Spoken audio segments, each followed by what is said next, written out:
Vamos con la entrevista al exministro de Economía, Ismael Benavides. Te doy la posta, Rumi. Muchísimas gracias. Estamos ya con el ministro de Economía y Finanzas, Ismael Benavides. ¿Cómo está? Bienvenido a Altavoz en Radio Vital.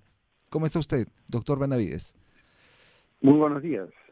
Muchas Mu- gracias, saludarlo. Muchísimas gracias. En principio, hemos visto un desplome de las bolsas mundiales ayer lunes. Empezó en Tokio con más de 12%. Obviamente posibilitó la caída de las bolsas en Europa, en Estados Unidos y afectó al país. ¿Cómo usted ha visto esta situación, doctor? Bueno, en general hay una preocupación por la situación de la economía mundial. Las últimas cifras de la economía norteamericana están mostrando una debilidad en el empleo y por otro lado también la economía china, que viene desacelerándose. Y finalmente, en el caso de Japón, ha sido un tema puntual que ha sido una alza de la tasa de interés de 25 puntos básicos por el Banco Central de Japón después de muchos años. Entonces, pero yo creo que lo que hay en general, el telón de fondo de todo esto es una preocupación por la debilidad y el enfriamiento de la economía mundial. Eso es importante y ya lo ha señalado también el Fondo Monetario Internacional. Sin embargo, también habría disparado los temores el último reporte de empleo en Estados Unidos, un descenso en la contratación de personal. De alguna manera, cuando afecta esta situación en Estados Unidos, también se complica la economía mundial. ¿Qué opinión tiene usted? Sí, efectivamente, no solo un descenso de la contratación de personal, sino un aumento en el desempleo de 4.1 a 4.3 en el último mes. Entonces, eso definitivamente ya es un indicio que la economía norteamericana se está desacelerando. El otro factor ha sido también que el presidente de la Fed la semana pasada dijo que no iban a bajar la tasa de interés tan rápido como el mercado lo había esperado. Y eso también ha tenido un efecto en las bolsas, indudablemente. Sin embargo, hoy temprano en la mañana y desde anoche también, debido a la diferencia horaria, ya el mercado Nikkei estaría rebotando en más de 10%. ¿Cómo se explica esta situación? Bueno, en Japón es una situación puntual. Los mercados en Europa y en Estados Unidos todavía no muestran una recuperación como ha sido la de Japón. Más bien están cerca de los índices que estuvieron ayer. Así que hay que esperar cómo se desenvuelven las bolsas. Pero yo creo que lo que ha pasado ayer es un aviso y es importante tenerlo en cuenta porque a pesar de que se pueda recuperar algo, las caídas de las bolsas no son lineales, sino son un sube y baja en una dirección. Buenos días, señor Benavides. Aarón Salomón, ¿cómo está? Le Buenos quería días. preguntar cómo afecta esto al país. Principalmente yo estaba revisando que a los aportistas, a las AFP, sus fondos se van a ver perjudicados con esta caída de la bolsa de Japón. Indudablemente hay algo de perjuicio, pero las AFPs han estado más invertidas en papeles de renta fija, Uh-huh. bonos y papeles de los estados, papeles soberanos, papeles del gobierno peruano. Entonces, y justamente lo que han venido liquidando han sido las acciones afuera para pagar los retiros.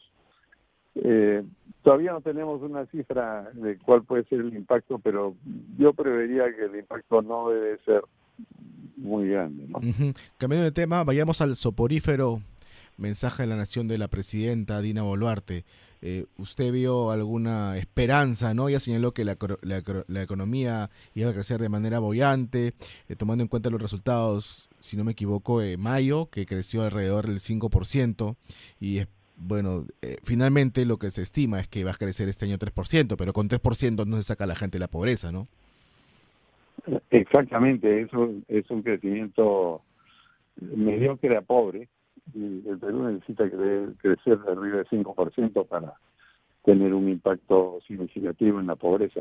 De todas maneras, lo importante es que la tendencia ha cambiado, una tendencia de caer desde el gobierno de Pedro Castillo hacia una tendencia a empezar a mejorar. Pero lo fundamental es que haya inversión para que el crecimiento sea sostenible, y eso hasta ahora no lo vemos, porque evidentemente no hay confianza. ¿Por qué se recuperó la economía en mayo? Principalmente porque se recuperó el sector pesca y no hubo fenómeno del Niño este año. Bueno, hay varios factores. El sector pesca, el sector agro ha mejorado, el consumo, eso sí es válido decirlo.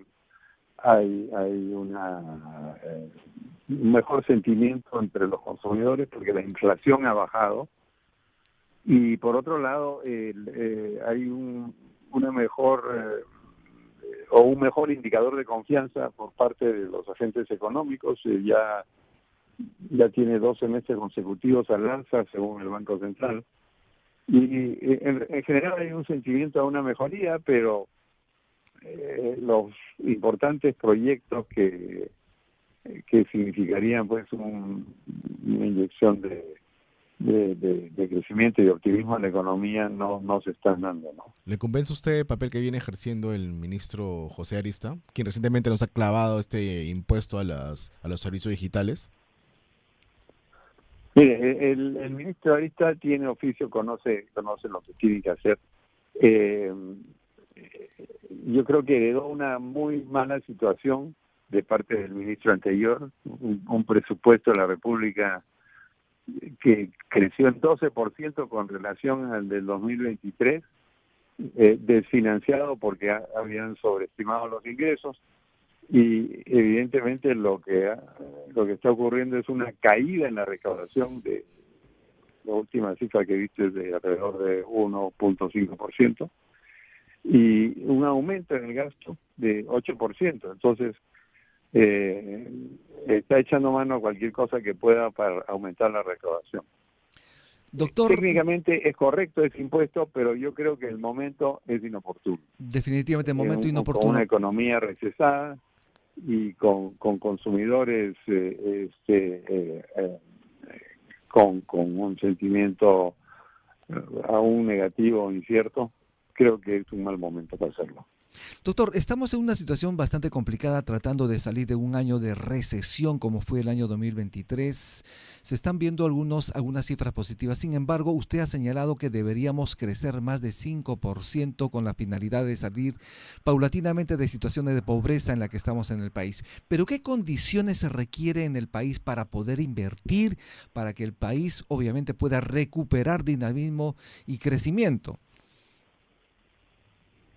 Bueno, no se olvide que venimos de una situación muy mala. Hemos tenido 6 presidentes en 5 años, una gran inestabilidad política, un gran temor en la economía, se fueron 22 mil millones de dólares del país.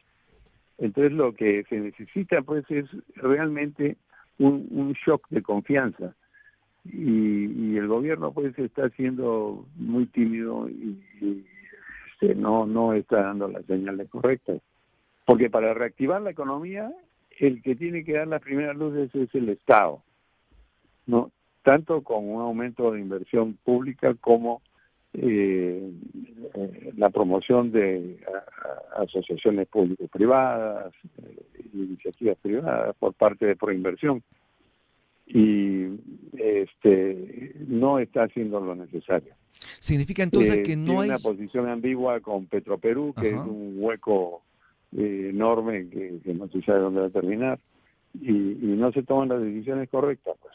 Entonces creo que mientras exista esa ambigüedad, pues no vamos a ver un retorno de crecimientos importante. Y este shock de confianza del que usted ha señalado hace un momento implica no solo la participación del Ejecutivo, también del Congreso, que deberían trabajar, creo yo, de la mano para poder salir de la situación en la que estamos.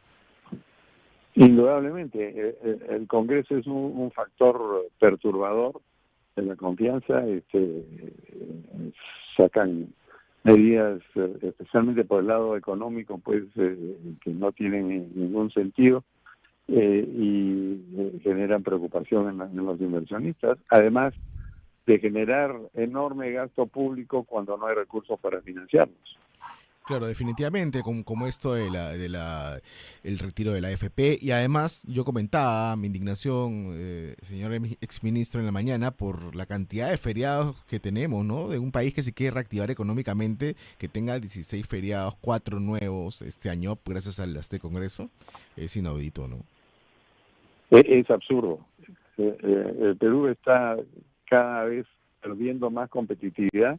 Y en el mundo, pues lo que vale es la competitividad y la productividad de los factores, y especialmente los trabajadores. Y estamos yendo en la dirección inversa. Uh-huh. Hablamos de reducir la pobreza. A ver, en este momento nos encontramos en niveles del año pasado, se registraron niveles de 29%, prácticamente niveles pandémicos, donde estaba la pobreza ubicada en el 30%. ¿Cuál es la pandemia que tuvimos? Pedro Castillo, el gobierno de Perú Libre, porque Dina Boluarte es la continuación de Pedro Castillo, ¿no? Sí, claro. Yo creo que fue una secuencia de hechos que empezó con el cierre inconsulto del Congreso de Vizcarra. Después vino la pandemia, que paró la economía también por una medida absurda de Vizcarra y la ministra de Economía de entonces, porque se ha visto claramente en el mundo que las economías que no cerraron totalmente les fue mucho mejor. Y después de la pandemia, pues viene pues todos los problemas con Merino, Sagasti, y terminamos con Castillo, que fue la cereza de la torta, ¿no? Y nos llevó a una situación de parálisis de la economía, y eso pues esta suma de hechos ha hecho que la pobreza aumente y no se haya logrado reducir. Recuerden que antes de la pandemia estábamos en 20%. Así es. Se logró bajar desde el 50% hasta el 20%, pero eso creciendo alrededor del 7%, ¿no? No es que es gratis, ¿no? Indudablemente. Muchas gracias, exministro Benavides. Hasta la próxima. Muchísimas gracias, doctor Benavides. Muchísimas gracias.